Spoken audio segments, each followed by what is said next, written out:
Yo, what is up? What's going on? Thank y'all for tuning in to another D. Elliott Fitness. Oh crap, what did I just do? I messed something up on my side. Let me fix it. Live stream show. Yes, sir. Let's go. Wait, hold on. I'm over here messing up stuff on the other side. Oh my goodness, what have I done? What have I done? You know what? Give me a clap. There we go. All right, let's fix this real quick. I'm over here messing stuff up on this side. I had something set up. Oh, what did I do? No. Go back. Are we good? Yes. Okay. We're back. We got it right. Pause that. Anyway, thank y'all for tuning in, man. Today is March, what's today, 10th? Yes, March 10th, 2026. Yes, sir. Let's go. Let's get it. Hopefully you're having a good day. Hopefully you're enjoying your Tuesday. Yes, Tuesday. And if you're having a good day, good. But if you are not having a good day and it sucks for you, let's Mr. Child break it down to ya. Oh, you're having a bad day? Did you die? I got shot. But did you die? And if you didn't die and you're still alive and everything is going good for you, well then, wake up, get out, get something, make something change, make something happen. Don't let the pressure of the world beat you down. Stay prayed up and stay focused on your grind and do what you got to do to make it happen. Yes, sir. Yes, sir. And with that being said, to let you know, we are multi-streaming on multiple platforms, YouTube, Twitch, Kick, and Rumble. If you're on YouTube, do me a favor. When that thumbs up pops up, if it does on your screen, hit that like button. It's greatly appreciated. It really does help the algorithm and get the algorithm out. I heard there's a hype button on here somewhere, so hit the hype button if that helps you as well. And also, if you're on YouTube, not YouTube, Twitch, Kick, or Rumble, give your boy a follow. It is greatly appreciated. Yes. If you want to contribute to today's show, Cash App and Venmo, Cash App Daniel2888, Venmo Danny-Daniel-00. Yes, sir. With that being said, we are going to get into today's show. If you've seen a thumbnail, we are going to talk about why you cannot say anything negative about Israel. Oh boy, I gotta choose my words carefully. Oh man, if you see the thumbnail, you see your boy in class teaching for educational purposes only. For all you fools who don't like to read, I'm going to read some things to you to help you get an understanding as to why you can and cannot say certain things about certain people. Alright, so we finna get this figured out. It's gonna be a good one. This is gonna be fun and interesting. So with that being said, we're gonna stay on topic. We're gonna stay focused because we do have to sit down and get people to understand what the future consequences are gonna be if you are out here talking reckless and saying certain things because you may or may not know, because you probably don't pay attention or you probably don't like to read documents, that there's already been laws and rules of putting in place of certain things you can and can't say about some people, and yeah, they will lay the smackdown on that ass. Just in case you didn't know, but that's what I'm here for. I'm here to teach you and enlighten thee, so thee shall know what can and cannot do. But like I said, I got to tread lightly because these folk don't play.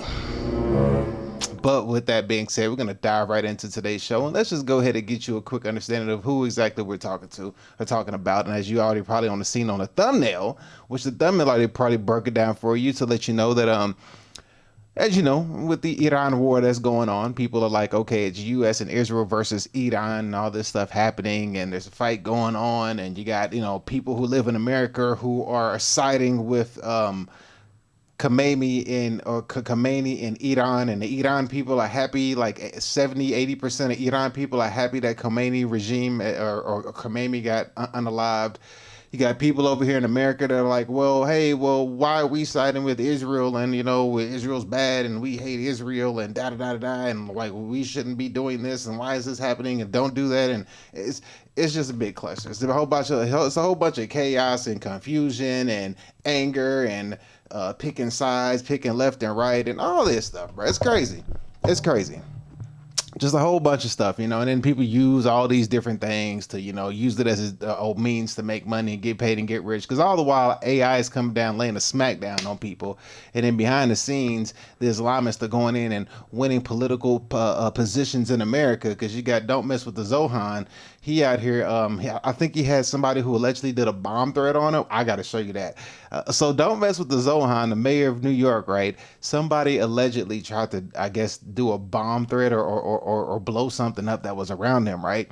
And when it happened, when you see the people who got arrested, and then you look at the message that he did, because he did a speech about it, and his speech was like, I'm a victim of white supremacy. But when you look at the people, it's like, bruh, them people look like your friends. They look like you, bro. They look like they came from your land. There wasn't no white supremacy.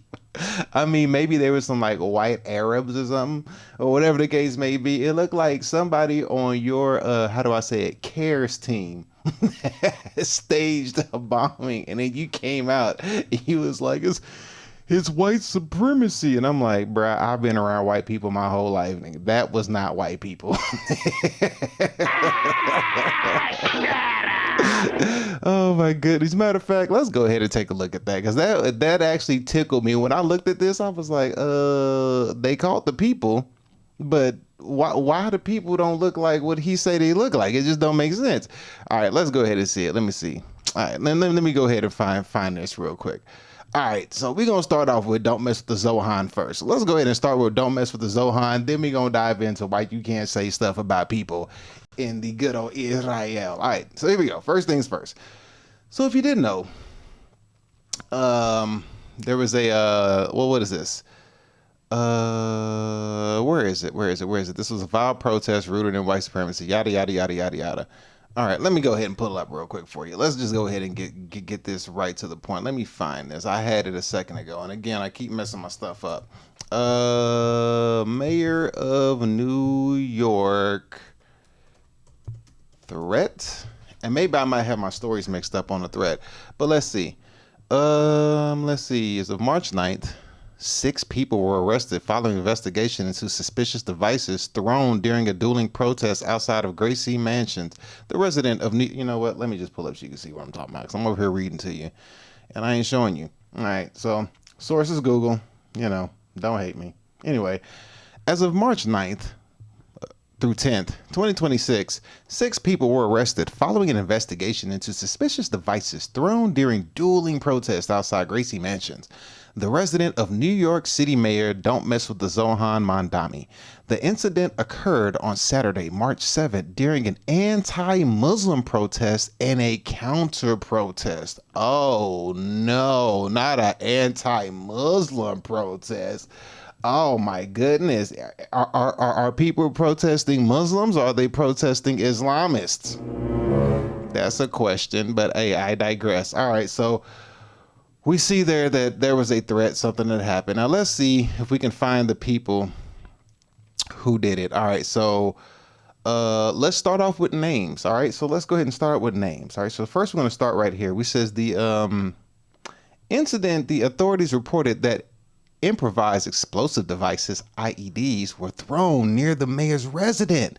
The suspects and motive: police arrested Amir Balat, and who was 18 years old, and Abraham Kayumi, 19-year-old from Pennsylvania, who was charged with using a weapon of mass destruction and providing material support to a terrorist organization.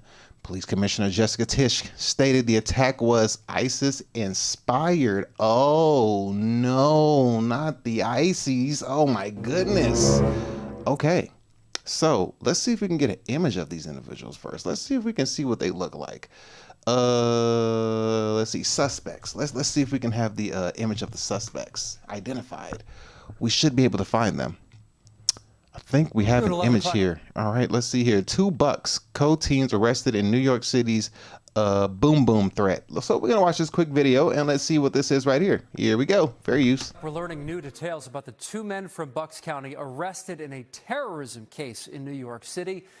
New York City's police commissioner says it was an act of ISIS-inspired terrorism. The 2 men, they're in federal custody. We expect to learn new information this afternoon. Police arrested them Saturday when police say they threw 2 explosives at New York mayor's mansion during protests. Today, the mayor said he was not home at the time. The FBI and law enforcement, they searched 2 homes in Bucks County yesterday connected to Amir Balat and Ibrahim Kayumi. Investigators searched a home along Durham Road and Frosty Hollow Road in Langhorne. Okay, so We saw somewhat pictures of Yeah, them, right? Let me see. Do they give us face shots? No, they don't give us face shots. Pause. Oh, wait, we might have. Oh, here we go. Here we go. There we go. Now it's 2026. I don't know why the hell we don't have clear photos of people in 2026. I mean, like, bruh, tell me you paid these crisis actors without telling me you paid these crisis actors. All right, so let's go ahead and take a look. So here you have Amir Balat and something Ibrahim Kayumi. All right. Well, let's go ahead and take a look and see exactly what Mr. Mandami has to say about said protest. Let's go ahead and pull this up real quick. Let's see right here. You know what? Let me use the same footage and see if they have it inside of their thing, because I think they have his speech right here. Do they have the whole speech? Let me see what you got. You got 130. So you get, no, that's a 30-second speech. We're going to go with the 50-second speech to make sure we got it right. So let's see what Mandami says about the people who did it. Let's see if he can figure out who it was. Here we go. On Saturday, a protest was held outside Gracie Mansion, where I live with my wife, Rama. Neither of us were home at the time. This was a vile protest rooted in white supremacy entitled Stop the Islamic Takeover of New York City. Wait, time out. Let's play that again. And he wasted no time. Go back. Go back. On Saturday, a protest was held outside Gracie Mansion, where I live with my wife, Rama. Neither of us were home at the time. This was a vile protest rooted in white supremacy entitled... Oh my goodness, this is rooted in white supremacy. Let's take a look at the white supremacists once again.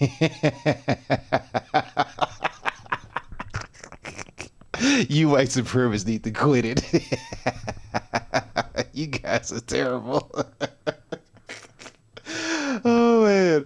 Oh, white supremacy has done it again. Shout out to the white supremacists who are doing evil things. Shame on you, white supremacists, I should say. Shame on you. Stop with the white supremacy, okay? I mean, you could tell that Imam Balat and Ibrahim Kayumi were white supremacists, but I digress. Let's continue and let him finish with his talking. It'll stop the Islamic takeover of New York City.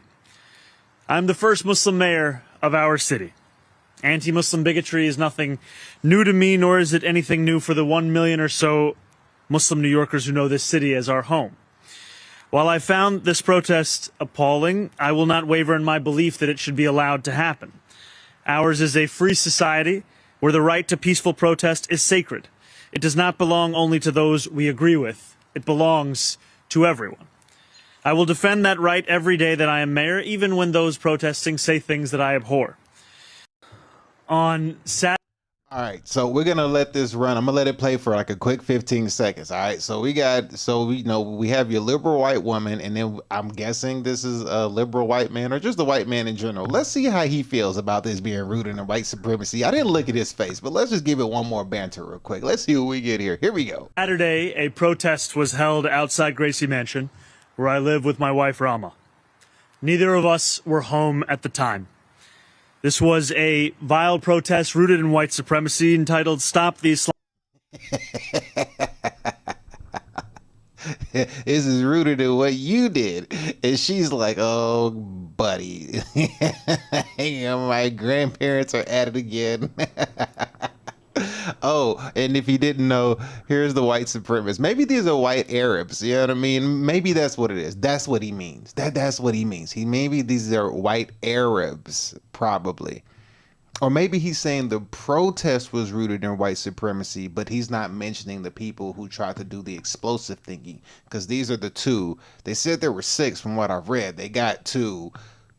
Maybe he's like the white Arabs. Maybe that's what he's trying to say. Maybe white Arab. I don't know. I can't quite figure it out. I don't know. I'm just looking from afar and trying to figure out where the white supremacy kicks in. But hey, Mandami, I'm born and raised in America. I mean, I know how you feel, buddy. It's no fun to have white supremacy on your back. It's just how do you say? I think. I think white supremacy for black people, it looks a little bit different than what you consider white supremacy. I'm just saying. I'm just like, hey, I mean, but hey, whatever it takes to win the votes, right? And you got the white liberal women on your side, so you got America's most lethal weapon standing right next to you as you do these talks. You got the world's most America's most dangerous weapon is right here on his right side. This white liberal woman.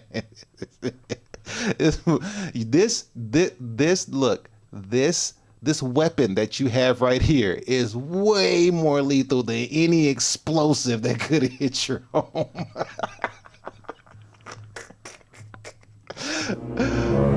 I'm just saying, bro, you have a liberal white woman on your side. Like, you have something that's way more detrimental than any explosive, bro. She takes down empires and puts people in jail and gets regimes changed over from a capitalist to a communist. I'm just saying, bro. You have a very lethal, and you know it. You know it. You know what it is. But anyway, Mandami is okay. They weren't able to get Mr. Don't Mess with the Zohan. He wasn't home that day. Thank God him and his family are okay. We don't want to see anybody get unalive or blown up. That is not cool. Thank God he's safe. I'm just trying to see the white supremacy. I don't see it, but hey, I didn't study the story for too long. But just looking at what I see here, yeah, I'm not feeling it. Oh, let's take a look and see if they put that on the news. Because here's the news one right here, okay? So this is from news. This is from NBC, ABC, NBC. So let's see if they put that actual allegation on the news. Let's just check to see if they put the white supremacy on the actual news. Balat, a senior at Neshaminy High School, threw an improvised explosive device. Police say he tried to get a second device from Kayomi, but was unable to throw it. Here's what the... Yeah, these ain't white kids. These are your people, Mandami. You set this shit up. The mayor had to say this morning outside Gracie Mansion. Two men, Amir Balat and Ibrahim Kayoumi, traveled from Pennsylvania and attempted to bring violence to New York City. They are suspected of coming here to commit an act of terrorism. There is video of these two individuals throwing two devices towards the protest. The police department has determined that these were improvised explosive devices made to injure, maim, or worse. Thanks to the swift and decisive actions of NYPD officers at the scene, both men were immediately taken into custody. Huh, interesting. So the NBC version takes out the white supremacy part, but you can find the entire thing if you just scour the crazy halls of Twitter. You'll find on Twitter, or X, I should say, that you'll find the other version, maybe the beginning part of the interview, and then the other half, I guess. I don't know. But as you see here, we got two different interviews talking about two different things. But hey, I digress. But again, thank God he's okay. Everybody's safe. Nobody got hurt. Nobody got, unalive. No IEDs actually went off and hurt anybody. So people were all safe and everything. Everybody went back to their homes except for the people that got arrested. Hopefully everybody's okay. That's the main thing that we want to pay attention to. So shout out to the NYPD for getting a hold and diffusing the situation and all that good stuff. So shout out to them.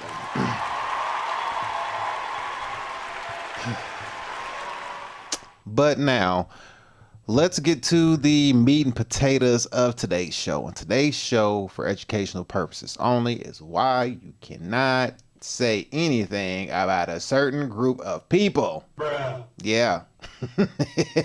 We go get to the bottom of this, and we got to figure out as to why you can't say anything negative about Israel.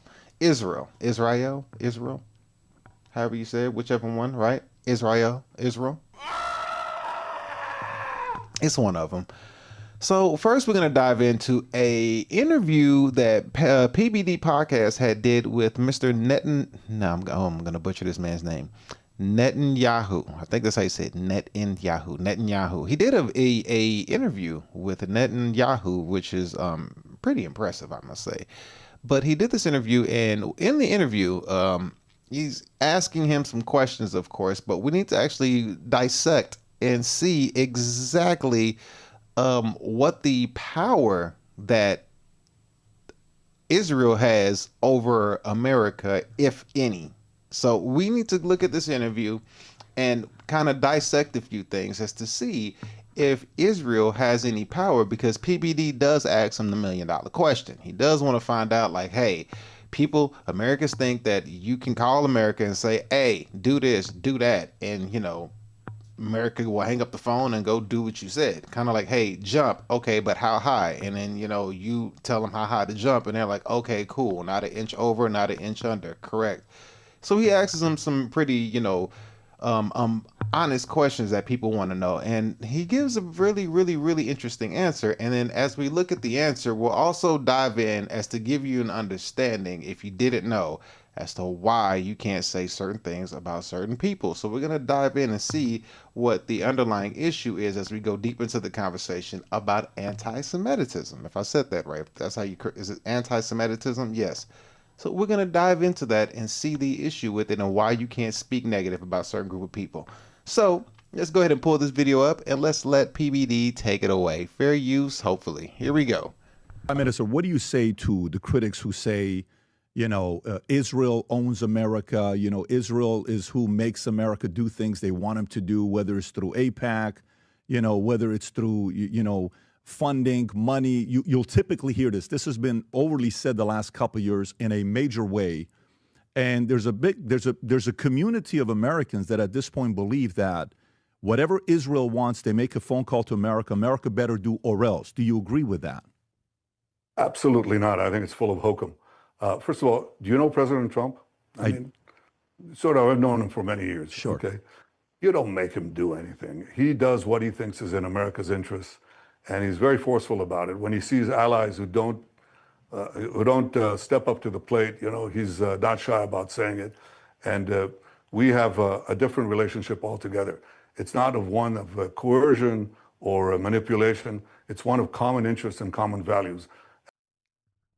Okay, let's stop him right there. All right, so first thing he gets asked is that people think that if you make a call, you can tell America what to do. It's like PBD's like, yo, sir, is that true? Can you just make a phone call and say, hey, America, jump? America's like, bet. Is that true? He says, absolutely not. That's not true. Have you met Trump? He's like, yo, have you met Trump? Like, Trump, you ain't telling Trump what to do. However, we have a lot of common interest and understanding amongst each other of, you know, how things are going to go, basically, in a nutshell. And I was like, okay, that can hold some weight. So one of the issues that Netanyahu has had was the issue of anti-Semitism. He's harped pretty deeply on that. And we're going to go over a couple things about, let me see, can I find any? No, I'm going to show you this one video real quick, and we're going to see what one of his main issue is. And he's harped on it pretty hardly, pause, over, you know, the years. He's spoken on it, and he's really, you know, gotten behind it and had to get his point across on how he feels about it, because a lot of things has happened when it comes to the issue of anti-Semitism.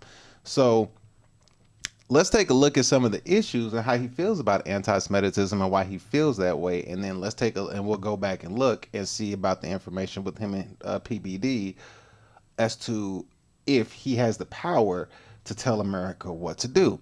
So first things first, this is from, at least this was posted December 2025. I don't know how old this is, but he said right here that he's ready to work with governments worldwide to combat anti-Semitism. He says he's standing against anti-Semitism and it's critical protecting a free society, warning that hatred often starts with the you-know-whoish before spreading to other groups.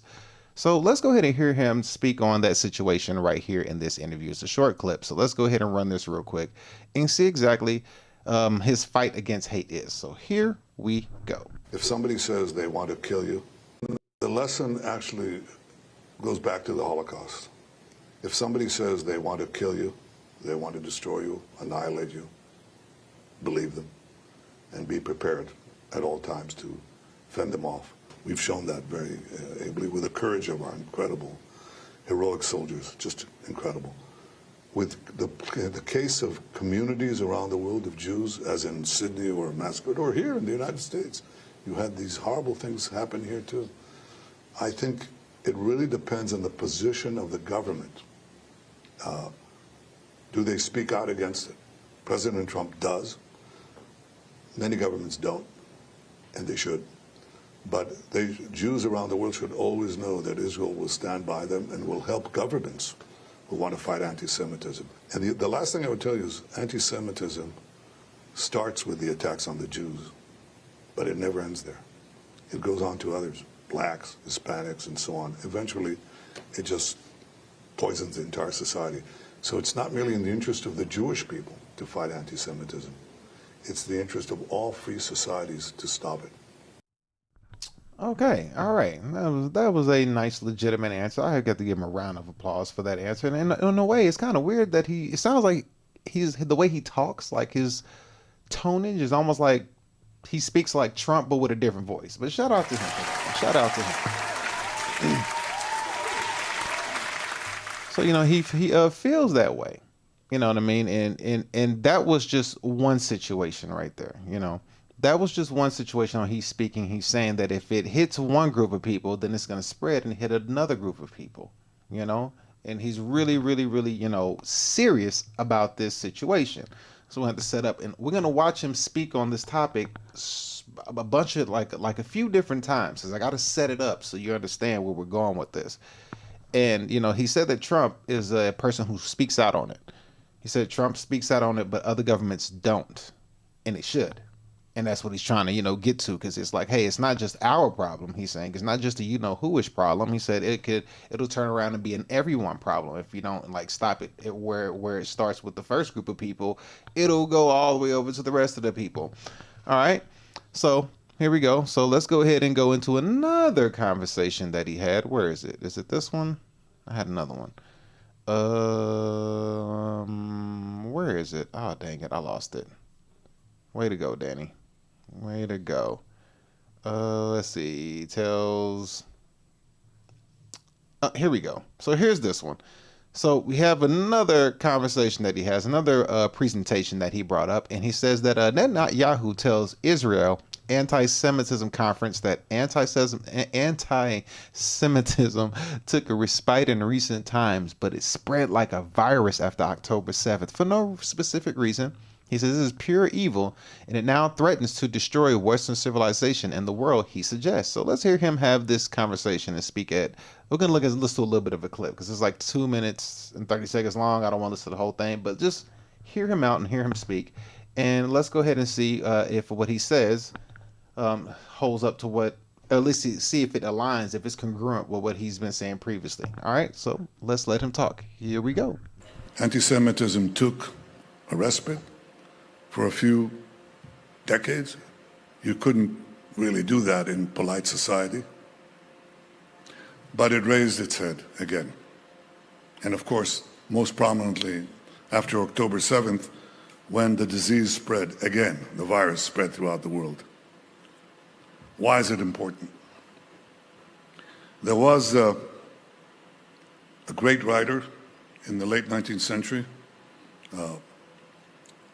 His name was Israel Zangwill.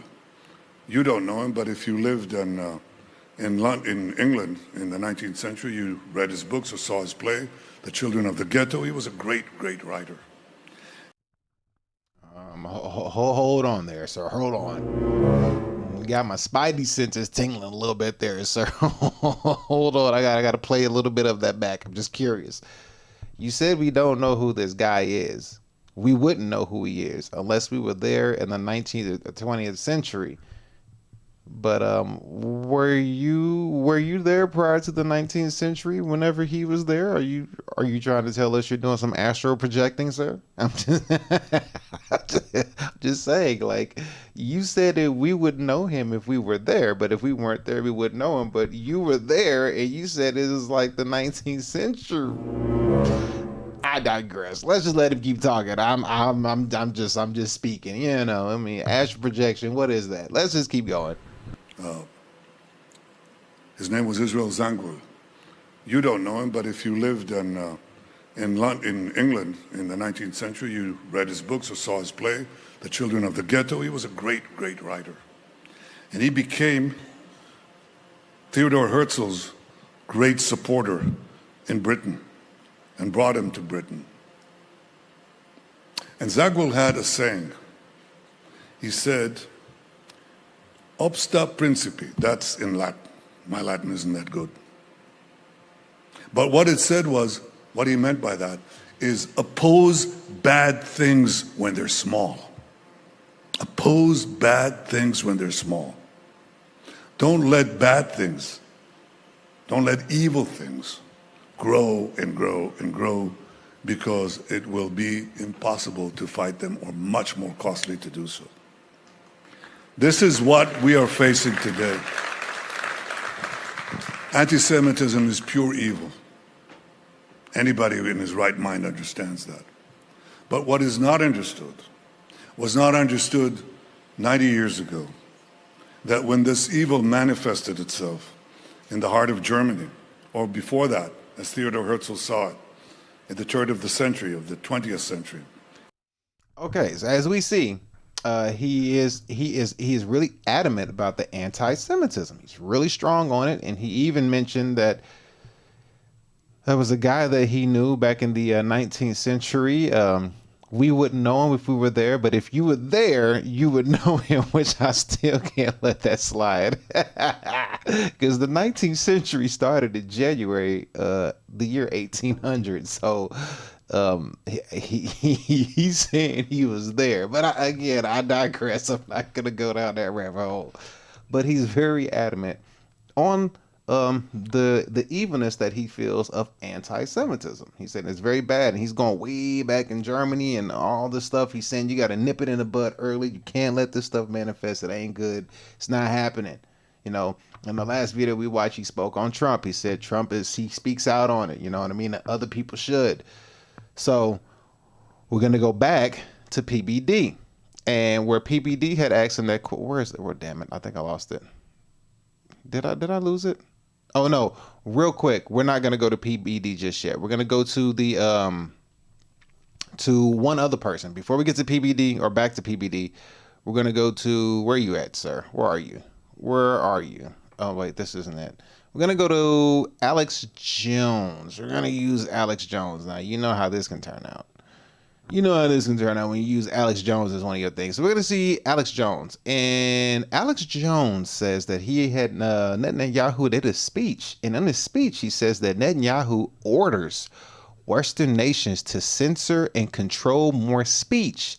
And he's quoting Netanyahu saying that I demand that Western governments do what is necessary to fight anti-Semitism.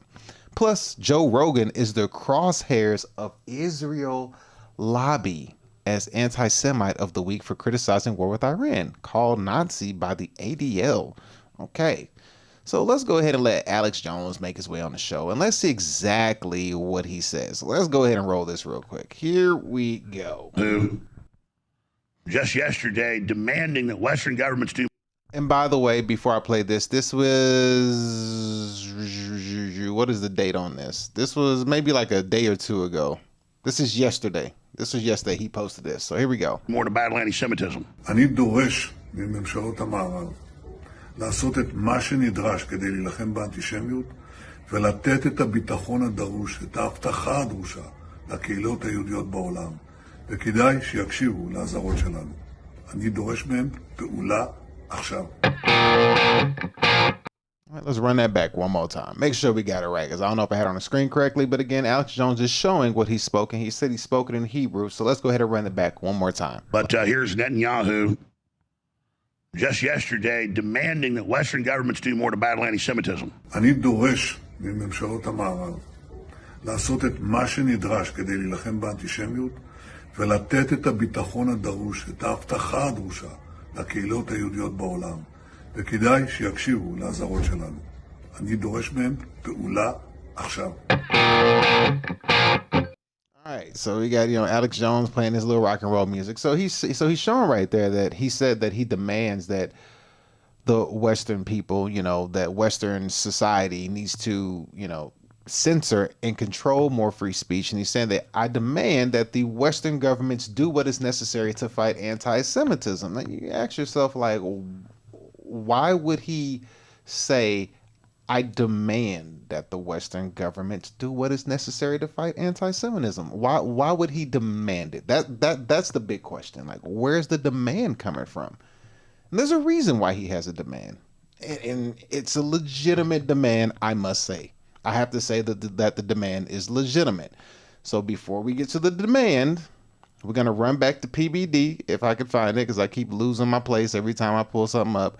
We're going to go back to this PBD podcast, and we're going to listen to him speak and see if what he's saying, does he have, any, what's the word? Control as to be able to tell Trump what to do, or to have any control or influence in the West as is, after, Alex Jones just pointed out that he is basically saying, like, hey, I'm demanding that, you people put a stop to this negative talk and to control the speech. So let's see what he says on PBD podcast, and then let's see if what he's saying actually holds weight, and if what he's saying can actually be done, and why. All right, so here we go. Israel owns America. Israel is who makes America do things they want them to do, whether it's through AIPAC, whether it's through, funding, money. You'll typically hear this. This has been overly said the last couple of years in a major way. And there's a community of Americans that at this point believe that whatever Israel wants, they make a phone call to America. America better do, or else. Do you agree with that? Absolutely not. I think it's full of hokum. First of all, do you know President Trump? I mean, sort of. I've known him for many years. Sure. Okay. You don't make him do anything. He does what he thinks is in America's interests, and he's very forceful about it. When he sees allies who don't step up to the plate, he's not shy about saying it. And we have a different relationship altogether. It's not one of coercion or manipulation. It's one of common interests and common values. And I think that people understand that, because Israel is different. It really is. We know that we have to fight for ourselves, and we do. But when we fight for ourselves, we fight for you too, because we fight Iran. Iran tried to murder President Trump not once, but twice. Iran killed and wounded thousands of Americans with their IEDs, explosive devices, in Iraq and Afghanistan. Iran killed 241 Marines in Beirut. They bomb your embassies. They burn American flags. They have mobs chanting, "Death to America, death to America." So when we fight Iran, we're not just fighting our war, we're fighting your war. But we are fighting that war here in the Middle East. And let me tell you what would happen. And as someone who had been in the Middle East as a child. Okay, before he goes into that, now I have to figure out as to what is this, what's the big beef that's going on with, what is it? What is the big beef that they have going on? Because it was something that happened in, October 7th, I believe. Let me see if I have it still pulled up. Because there was something that went down on October 7th that was a big ordeal. And let me see if I can pull up for you real quick. Was this right here? Here we go. So I do have it. Let's see. Here we go. So on October 7th, there was a situation that happened. I'll pull up for you so we can see it. This is one of the things that he speaks on, was the October 7th, 2023 attack. And this is one of the things that happened. Here we go. So let me pull up for you so we can see it. It says on October 7th, 2025, Israel marked the 2-year anniversary of the October 7th, 2023 Hamas terrorist attacks, which led to a devastating war in Gaza. International bodies, including the United States, commemorated the victims and reiterated their commitment to combating terrorism. Key events include a Syria ceasefire, rising gold futures, a pestering collapse, and a new Barbados president and Nobel Prize winners. Okay, so this is the issue that had happened on October 7, 2023. So this is like a big, a big fight that's happening. You know what I mean? And it was by Hamas, is what he's saying.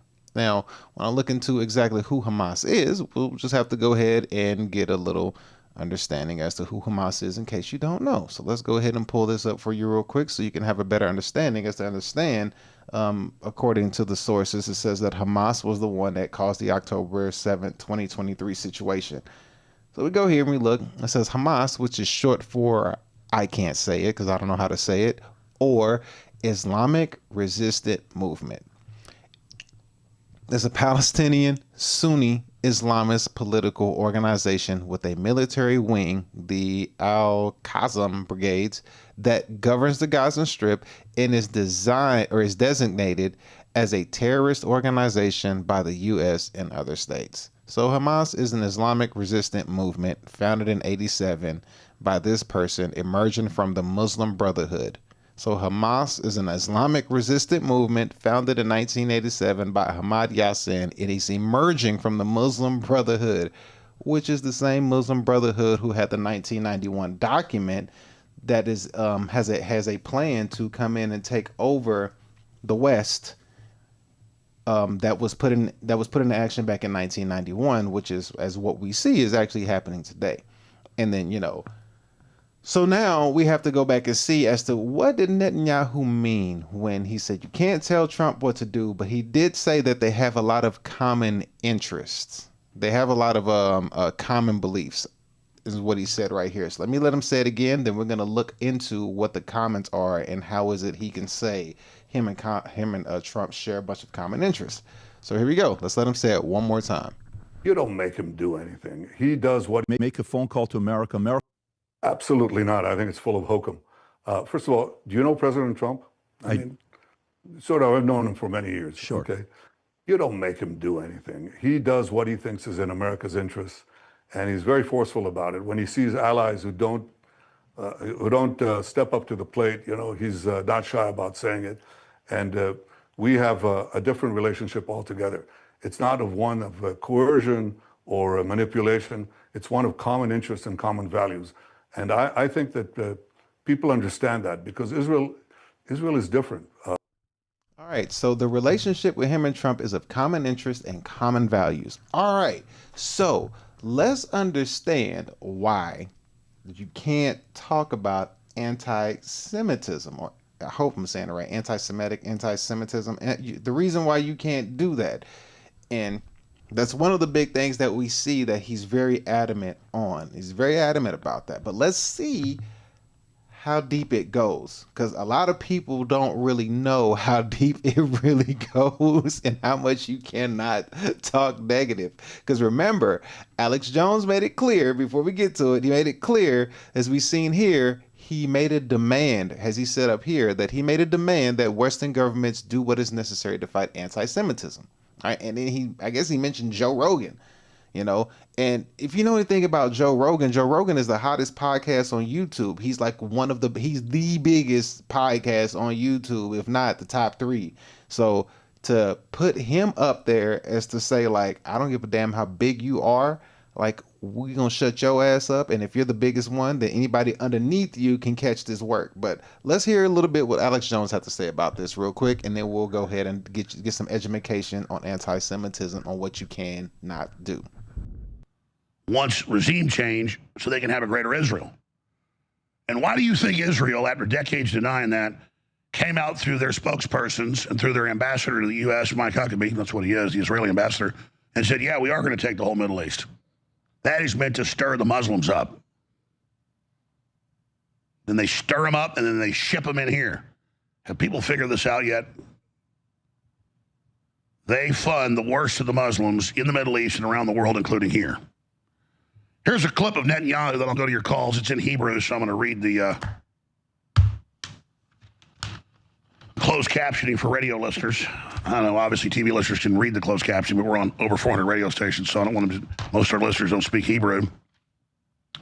But here's Netanyahu just yesterday demanding that Western governments do more to battle anti-Semitism. Now, there are people that just hate Jews in general and lump Jews all together, and if somebody gets,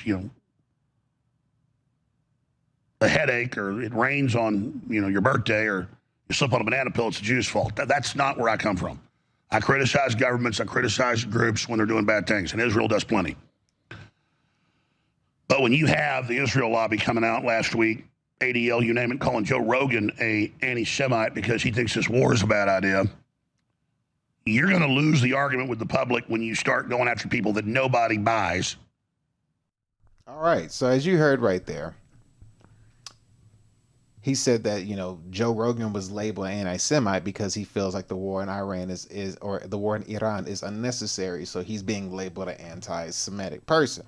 But let's understand why it is so detriment for you to be anti-Semitic and what's been put in place that you probably have not read, studied, or even thought about, that is actually something that is in place that can cause you great pains and agony in the future.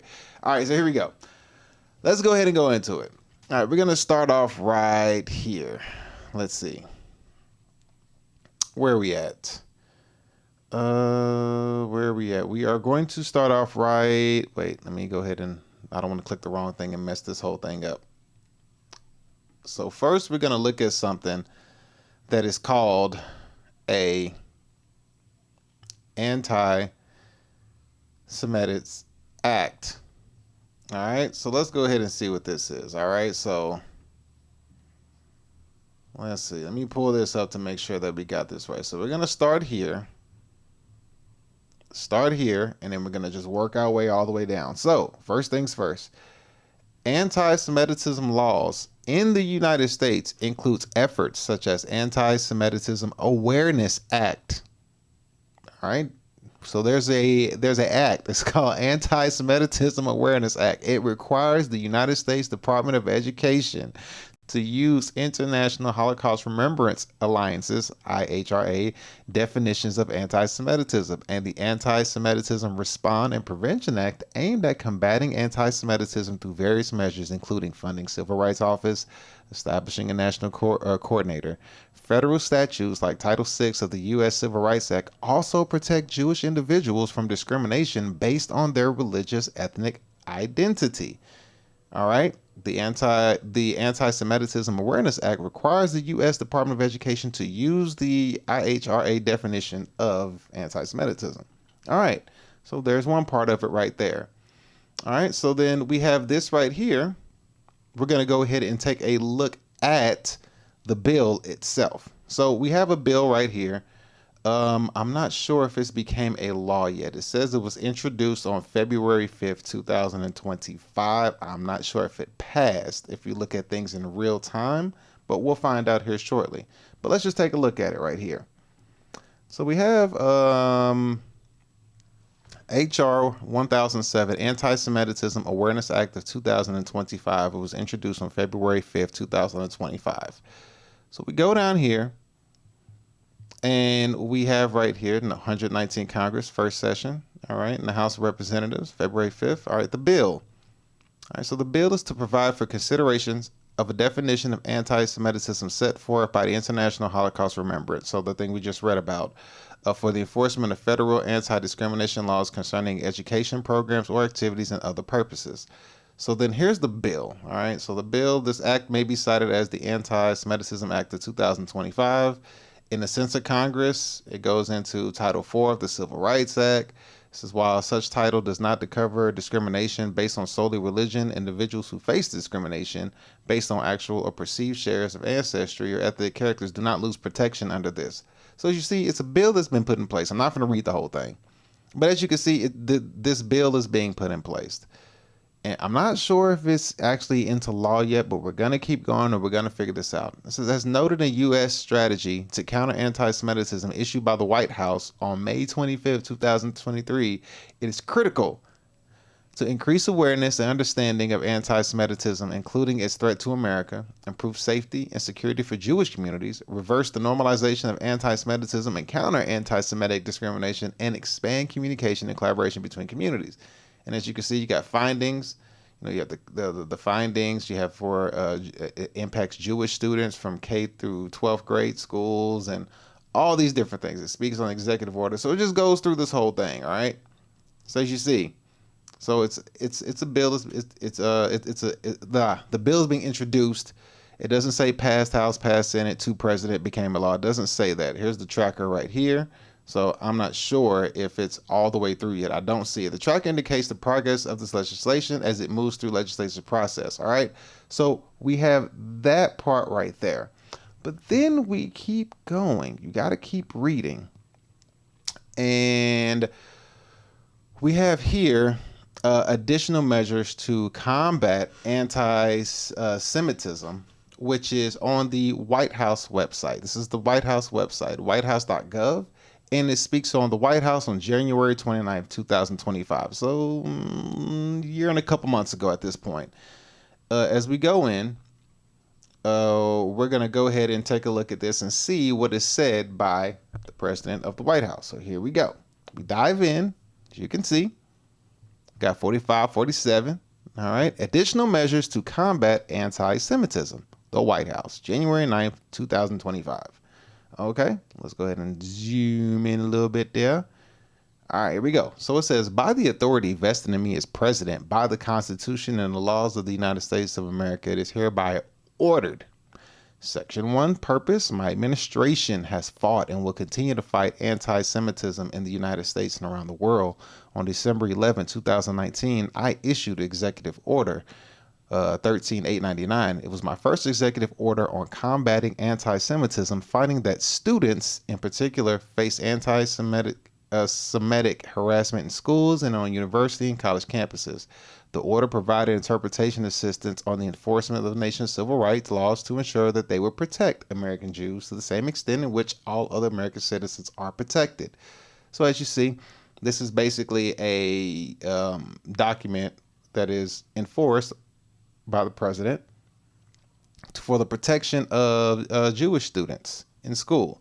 It says the policy, it shall be the policy of the United States to combat anti-Semitism vigorously, using all available and appropriate legal tools to prosecute, remove, or otherwise hold to the account the perpetrators of unlawful anti-Semitic harassment and violence. Additional measures to combat campus anti-Semitism. So this is for school. This is for children in school or young adults that are in school. It's showing, the measurements it will take to stop anything that has to do with anti-Semitism.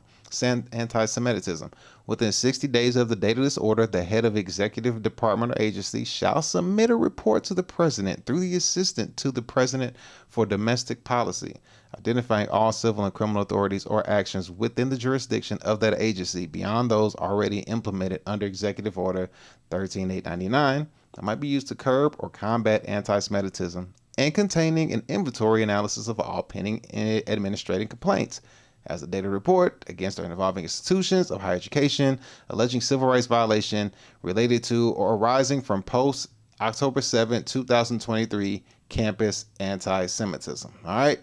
So I'm not going to go and read the whole thing, but as you can see, it's not hard to find. It is on the whitehouse.gov. You can find it. So it's just showing you where Netanyahu feels, where Netanyahu says he demands for, the Americans to do what is necessary to fight anti-Semitism. All right. Now it goes further.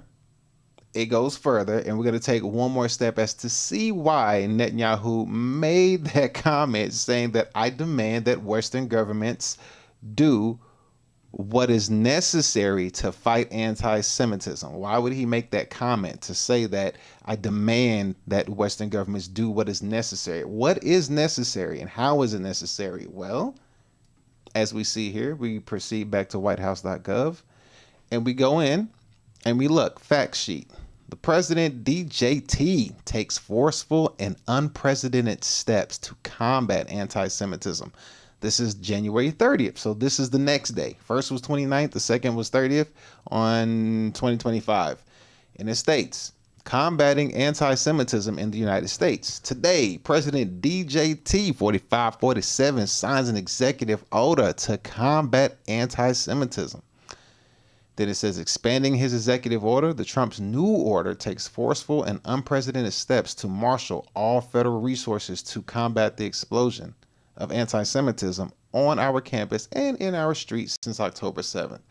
says going on offense to enforce law and to order to protect civil rights. So immediately after the jihadist terrorist attack against the people of Israel on October 7, 2025, pro-Hamas aliens and left-wing radicals began a campaign of intimidation, vandalism, and violence on the campuses and streets of America. So it says it was celebrating what Hamas was doing. The Biden administration turned a blind eye to this coordinated assault on public order and refused to protect the civil rights of the Jewish Americans, especially the students. So it goes in. It says President Trump keeps his promises and builds on his success. In his first term, President Trump kept his biggest promise. What did he do? He moved the American embassy in Israel to Jerusalem.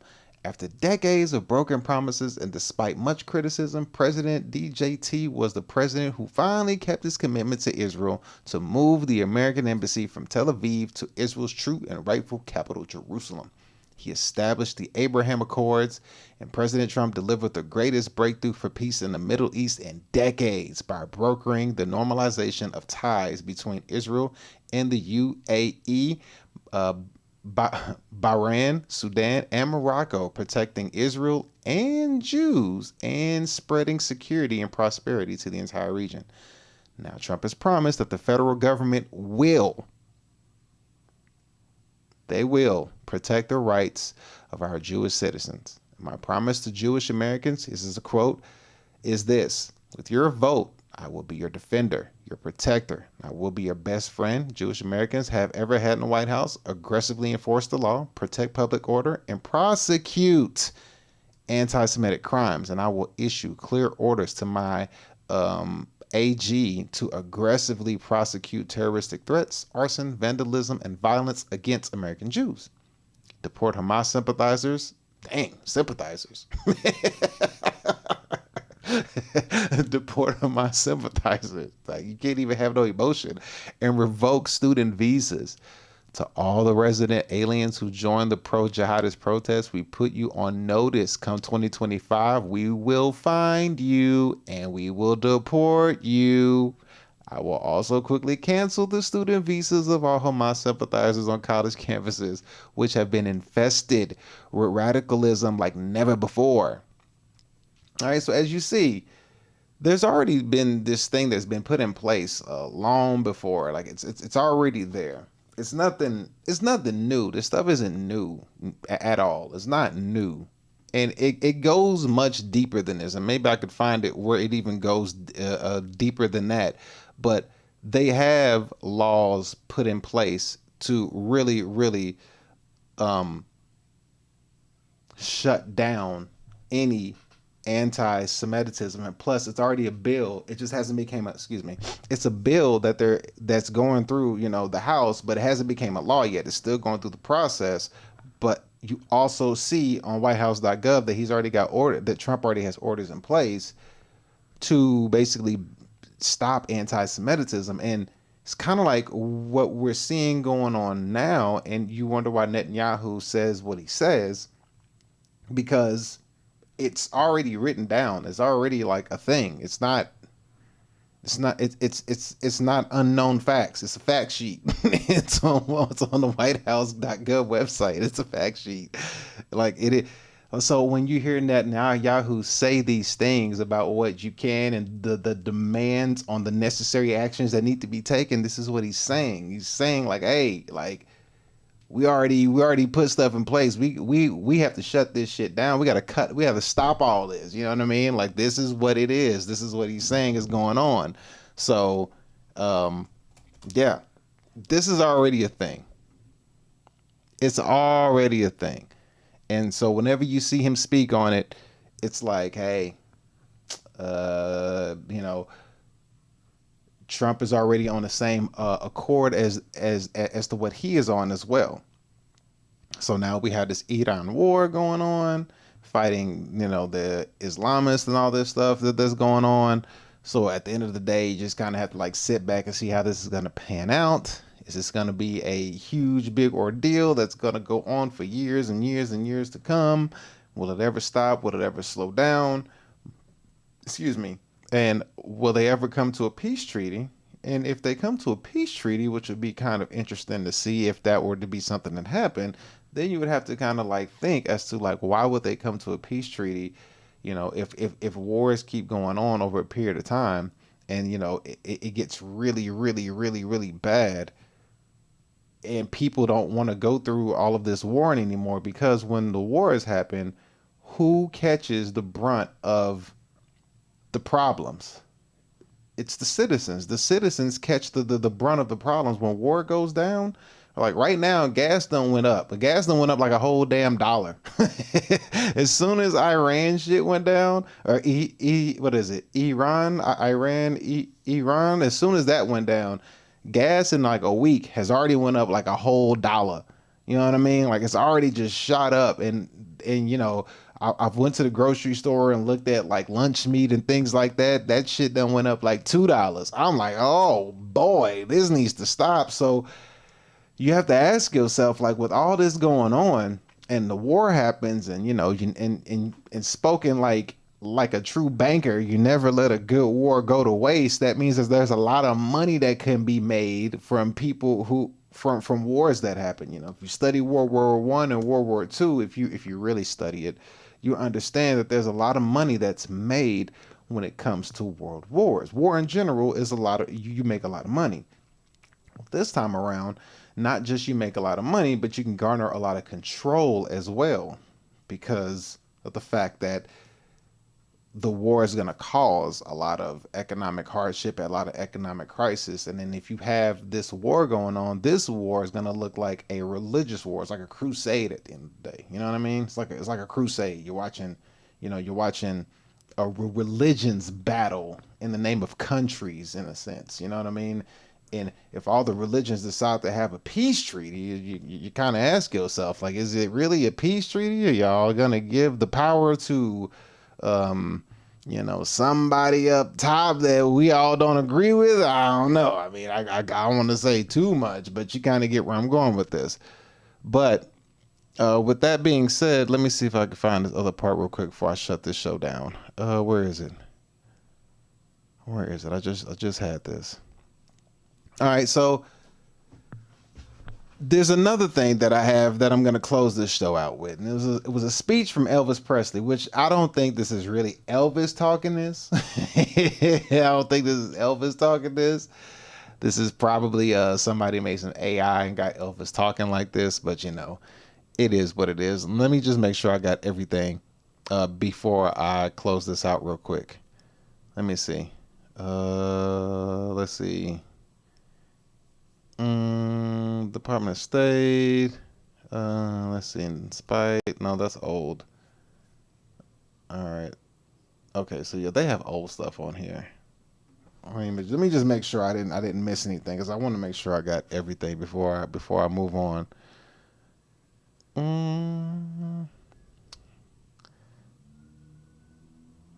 Let's see. Where is it? Oh my goodness, is this real? House of Representatives bill announced. Oh my goodness. Oh wow. Whoa. Oh wow. Oh snap. Is this real? Oh shoot. Okay. Florida House of Representative bill analysis. Anti-Semitism Task Force. Since the bill establishes the Anti-Semitism Task Force within the Department of Legal Affairs for the purpose of combating anti-Semitism.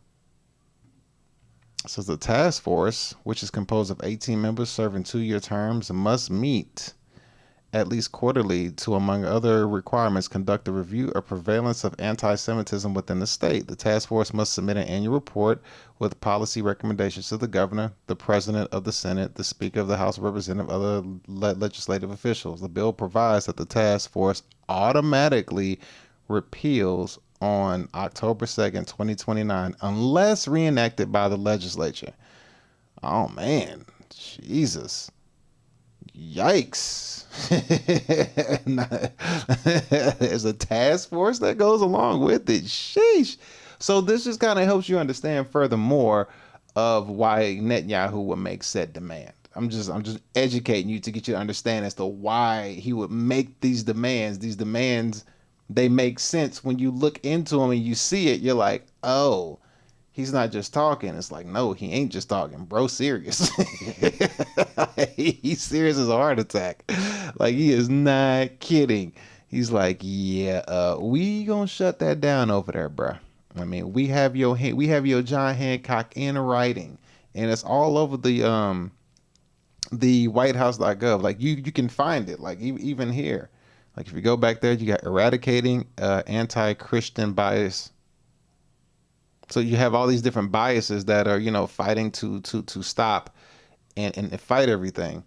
But, it seems like what it looks like to me is just like it's a fight against like Islam. To me, this all looks like a religious war is what it looks like to me. When you look at the big picture, it's like a religious war that's happening. And it's like you'll have like the Islamist versus the Christians, or the Islamist versus, the Jewish people. It's just one big crusade war happening is what we're looking at. And I don't know how bad this is going to pan out or what the end result is going to be, but we'll just have to wait and see. But this is just to get you to understand about anti-Semitism and why things are, said about what the reason why Netanyahu said the things that he said, because of the fact that he does have the power of the president behind him. He does. He's got the power of the president behind him because they're all on a mission to combat any anti-Semitism that's being spoken and potentially maybe eradicating anti-Christian bias. I mean, I see anti-Christian bias, but I don't know how deep that goes, because you have combat anti-Semitism versus eradicating anti-Christian bias. You know what I mean? The anti-Semitism sounds like it holds more weight as opposed to anti-Christian bias. But yet, you know what? Let's go ahead and look at that real quick while we're right at it. Let's take a look at this real quick. Let's look at eradicating anti-Christian bias. February 6, 2025. This is about whitehouse.gov. Okay, by the authority vested in me as president by the Constitution of the United States of America, I hereby ordered purpose and policy to the United States, and the purpose of this order is to protect religious freedoms of Americans and end the anti-Christian weaponization of government. Anti-Christian weaponization of government. The founders established a nation in which people were free to practice their faith without fear of discrimination or retaliation by the government. For that reason, the U.S. Constitution enshrines the fundamental rights to religious liberty in the First Amendment. Federal laws like Religious Freedom Restore Act, as amended, further prohibits government interference with Americans' right to exercise their religion, prohibits religious discrimination in employment, while federal hate crimes prohibit offenses committed due to religious animus. Yet the previous administration engaged in egregious patterns of targeting peaceful Christians while ignoring violent anti-Christian offenses. The Biden Department of Justice sought to squelch faith in the public square by bringing federal criminal charges and obtaining, in numerous cases, multi-year prison sentences against nearly 24 peaceful pro-life Christians for praying and demonstrating outside abortion facilities. Those convicted included a Catholic priest, 75-year-old grandmother, as well as an 87-year-old woman, and a father of 11 children. Shout out to him, who was arrested 18 months after praying and singing hymns outside of an abortion facility in Tennessee as part of a politically motivated prosecution campaign by the Biden administration.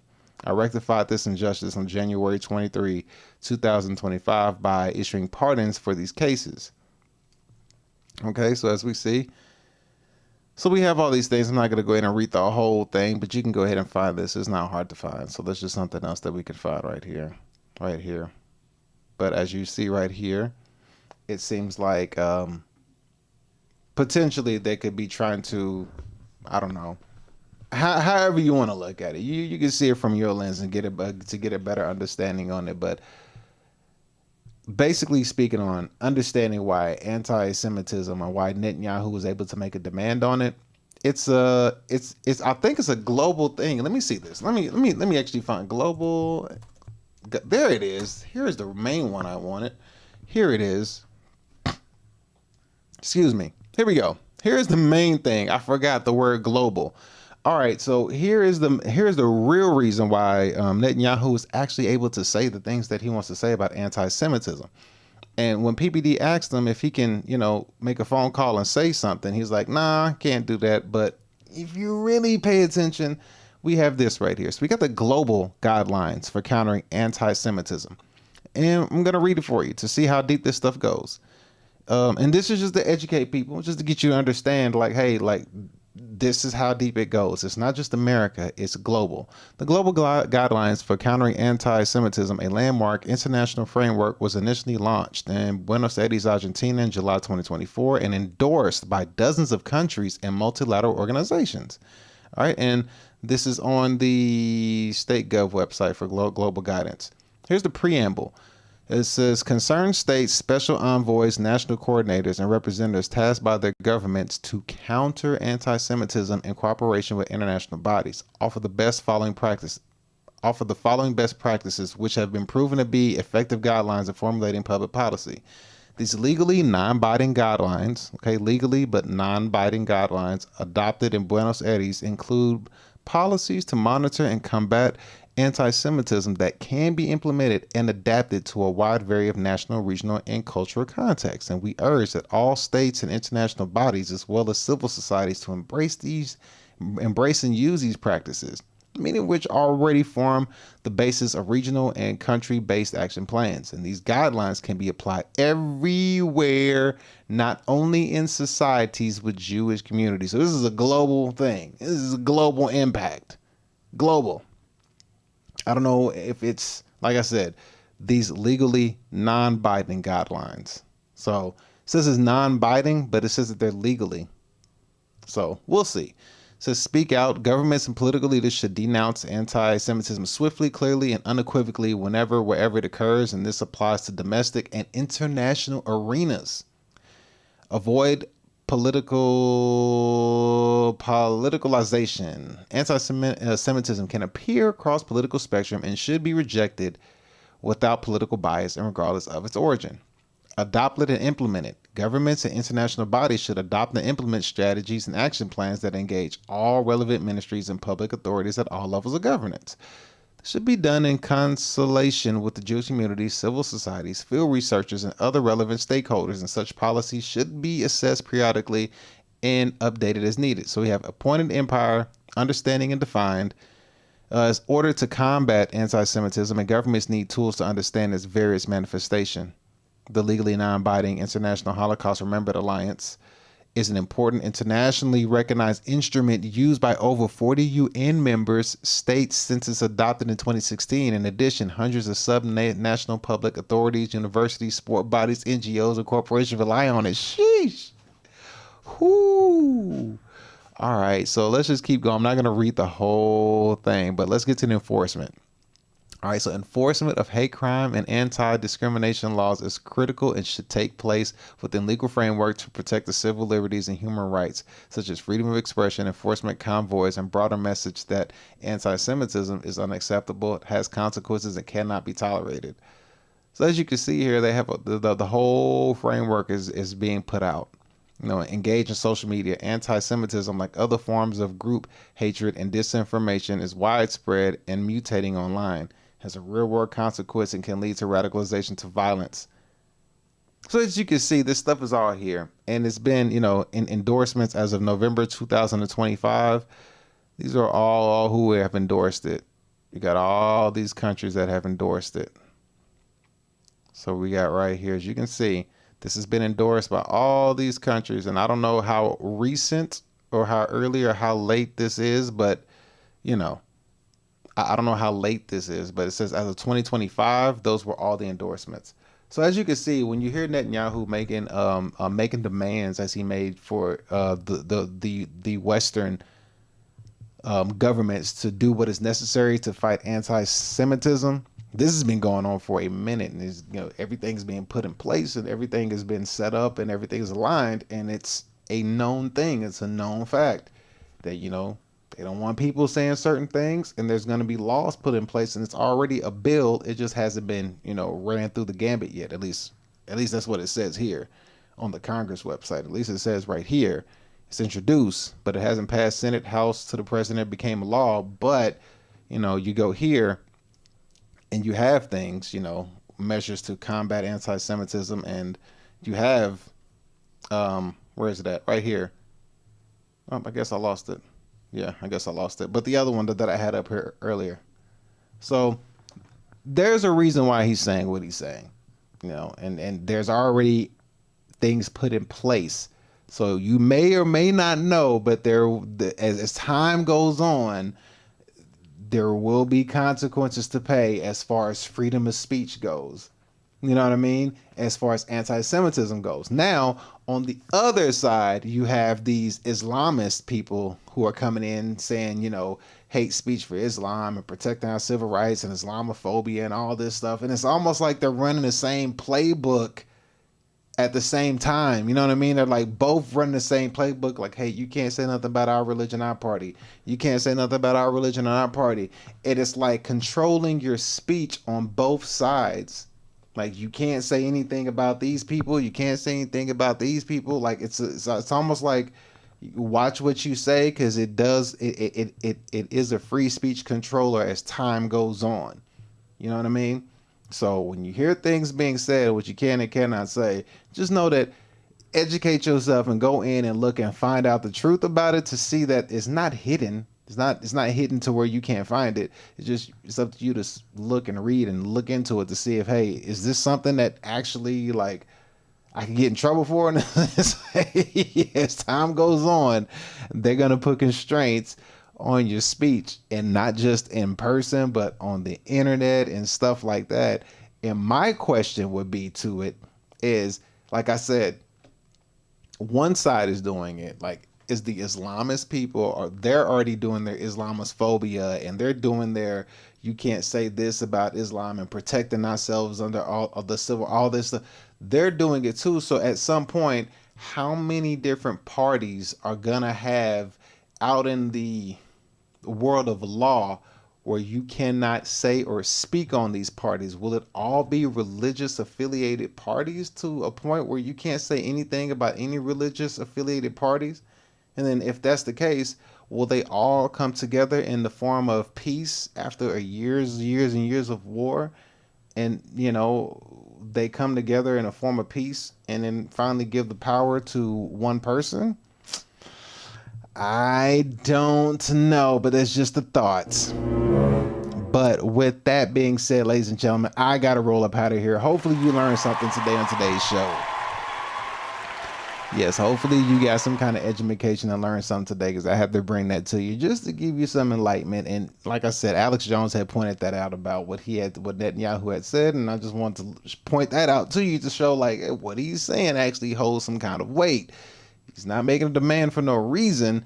He's got the power to do so because, as you can see, everybody is on board. And it's, you know what I mean? Or just right now, we're seeing the fight between, you know, those people and the Islamist people that's just going on. We're seeing a fight on both sides. But at the end of the day, if war breaks out and things get bad, the citizens are the ones that feel the brunt of all the pain and stuff like that. Not the higher ups, not the elites, but the citizens. And as time goes on, laws get implemented and the constraints just keep pushed tighter and tighter and tighter and tighter around the citizens, that each of these countries or religions, each of them that they govern, the people that are getting governed are just getting constraints wrapped around them tighter and tighter and tighter until, you know, like the frog in the boiling pot, you don't even know you're getting cooked until it's too late.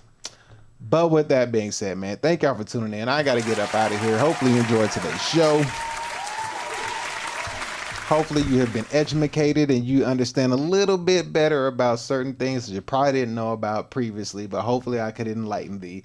You know what I'm saying? I'm not sitting here picking a side. I didn't say anything out of context, so don't come at me when you look at the thumbnail and then click on the video and trying to pick out something where I'm talking a bunch of shit. I'm not talking no noise. I just educated people on something that they probably didn't know about.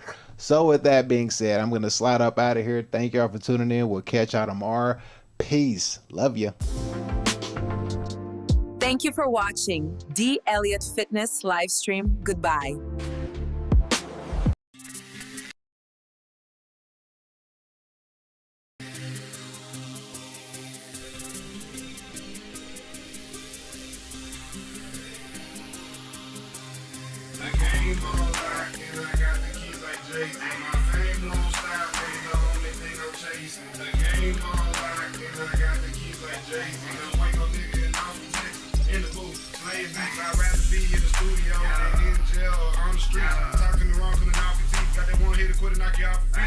cigar, baby, I'm out some meat.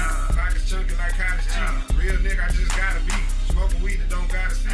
Used to be a hustler prodigy. I love when people say they proud of me. I'm eating good, smoking broccoli, taking over blocks like Monopoly. Only fuck the ones that's my policy. Most of these hoes trying to cause a scene. Like niggas mad they not on the team. See, I got bread, then bought a dream.